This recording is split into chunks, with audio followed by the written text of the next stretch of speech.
पर्यटक स्थल गुलमर्ग में बर्फबारी के बीच एक फैशन शो का आयोजन हुआ, जिसमें मॉडल्स ने स्की वेयर कलेक्शन के साथ वॉक की। इससे पहले आपने चमकती लाइट्स और तेज म्यूजिक से सराबोर फैशन शो देखे होंगे, लेकिन सफेद बर्फ के बीच रंग बिरंगे कपड़ों में वॉक करते मॉडल्स को शायद आप पहली बार देश में देख रहे होंगे। गुलमर्ग में यह फैशन शो 7 मार्च को हुआ था। डिजाइनर जोड़ी शिवन और नरेश ने इसका आयोजन कराया था। अब ये फैशन शो विवादों में घिर गया, क्योंकि ये फैशन शो ऐसे वक्त में हुआ है जब रमजान का पवित्र महीना चल रहा है। कुछ लोग आरोप लगा रहे हैं कि फैशन शो की वजह से धर्म विशेष के लोगों की धार्मिक भावनाएं आहत हुई है। हुर्रियत कॉन्फ्रेंस के चेयरमैन मीरवाइज उमर फारूक का कहना है कि टूरिज्म के नाम पर ऐसी अश्लीलता बर्दाश्त नहीं की जाएगी। आज ये मुद्दा जम्मू कश्मीर विधानसभा में भी गूंजा। इस फैशन शो को लेकर दिन भर सियासत होती रही।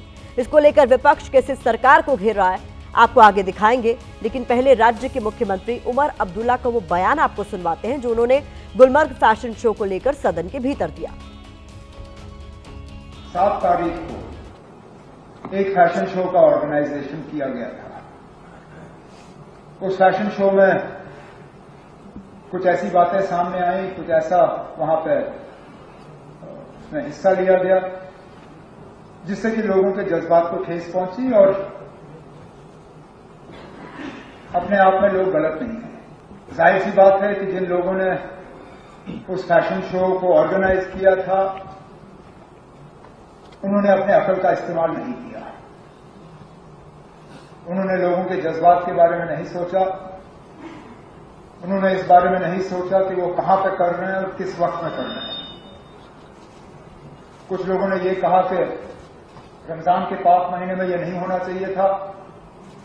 मैं तो ये मान के चलता हूं कि जो मैंने देखा वहां पे, वो तो रमजान छोड़िए, साल के किसी भी दिन वो नहीं होना चाहिए। अब रमजान के महीने में फैशन शो से जिन लोगों की धार्मिक भावनाएं आहत हो रही हैं, हम उन्हें एक वीडियो दिखाना चाहते हैं। ये वीडियो सऊदी अरब का है, जिसकी पहचान एक कट्टरपंथी मुस्लिम राष्ट्र की है, लेकिन वहां भी हालात किस कदर बदल रहे हैं, ये तस्वीरें उसका एक उदाहरण है, जहां प्रिंस मोहम्मद बिन सलमान के शासन में महिलाओं को बंधनों से मुक्ति मिल रही है। क्या कोई सोच सकता था कि सऊदी अरब जैसे मुस्लिम देश में इस तरह के फैशन शो का आयोजन हो सकता है? लेकिन ऐसा हुआ क्योंकि समाज अपनी सोच बदल रहा है।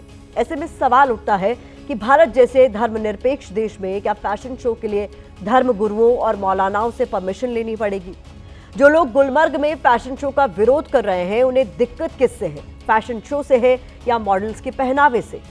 आखिर इस्लाम की किस किताब में रमजान के महीने में फैशन शो करने की मनाही वाली बात लिखी गई है?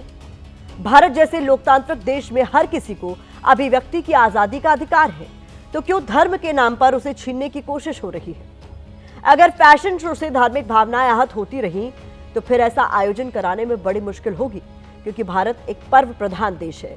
यहाँ साल के 365 दिनों में ज्यादातर दिन कोई ना कोई पर्व या त्योहार रहता है। तो ऐसे में फिर कौन सा दिन देखकर फैशन शो जैसे इवेंट किए जाएं? क्योंकि कभी न कभी किसी न किसी दिन कोई ना कोई त्योहार तो पड़ेगा ही। ऐसे में कभी किसी एक धर्म की तो कभी किसी दूसरे धर्म के लोगों की भावनाएं, धार्मिक भावनाएं खासतौर पर आहत होने का खतरा बना रहेगा। कश्मीर को कश्मीर ही रहने दिया जाए। कोई धर्म, कोई मजहब ये नहीं चाहता कि कहीं अश्लीलता हो। जो गुलमर्ग सूफी और संतों की संस्कृति की जगह है, वहां पर जिस तरह से फैशन शो के नाम पर अश्लीलता फैलाई जा रही है, फैशन के नाम पर कम कपड़ों में औरतें जो वहां पर घूम रही हैं, उन्हें बरहना ही कहेंगे। तो ये भारत की संस्कृति नहीं है, ये भारत की संस्कृति के खिलाफ है। कोई फतवा आया था उससे पहले कि फैशन शो नहीं होना चाहिए? किसी ने ये ऐलान किया था कि फैशन शो नहीं होना चाहिए? इस्लाम में जो चीज़ नाजायज़ है वो नाजायज़ है, जो जायज़ है वो जायज़ है। अब इस सारे काम रमज़ानों में हो रहे हैं, तो किसी भी मामले के अंदर खामोखा राजनीति करके और सियासत को गरमाना और बेवकूफ़ी की हरकतें करना मुझे तो अच्छी नहीं लगती। आज इस फैशन शो का सिर्फ इसलिए विरोध हो रहा है क्योंकि ये रमजान के महीने में हुआ है। ये मामला तब सामने आया जब हुर्रियत नेता मीरवाइज उमर फारूक ने सोशल मीडिया प्लेटफॉर्म एक्स पर पोस्ट करते हुए लिखा था कि रमजान के समय गुलमर्ग में इस तरह का आयोजन निंदनीय है, इसमें शामिल लोगों पर कार्रवाई होनी चाहिए। मीरवाइज के इस पोस्ट के बाद ही उमर अब्दुल्ला सरकार को पता चला कि गुलमर्ग में ऐसा कोई फैशन शो भी हुआ है। इसके बाद राज्य सरकार एक्शन मोड में आई और 24 घंटे में इस पर रिपोर्ट मांगी। और रिपोर्ट के आधार पर कार्रवाई करने की बात कही। राज्य सरकार ने फैशन शो को एक प्राइवेट इवेंट बताया है, लेकिन सवाल यह है कि फैशन शो एक प्राइवेट इवेंट था तो सरकार को इसकी जानकारी क्यों नहीं थी? मुख्यमंत्री खुद पर्यटन विभाग के प्रमुख हैं, तो उनको इसके बारे में पता क्यों नहीं चला?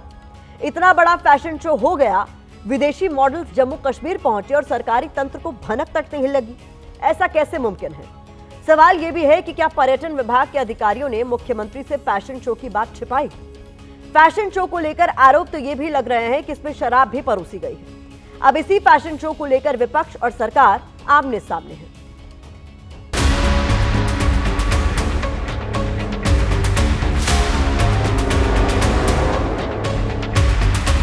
उन्होंने प्राइवेटली इस फंक्शन का ऑर्गेनाइजेशन किया, हुकूमत से कोई इजाजत नहीं मांगी गई, सरकारी इंफ्रास्ट्रक्चर कोई इस्तेमाल नहीं हुआ। रमजान के पाक महीने में ऐसी चीज करना, खुले आम आप बर्फ पे अपने मॉडल्स की वॉकिंग करा रहे हैं, जो एनसी सरकार है उनको जिम्मेवारी लेनी पड़ेगी। आप हर एक चीज से अपना हाथ धोना चाहते हैं।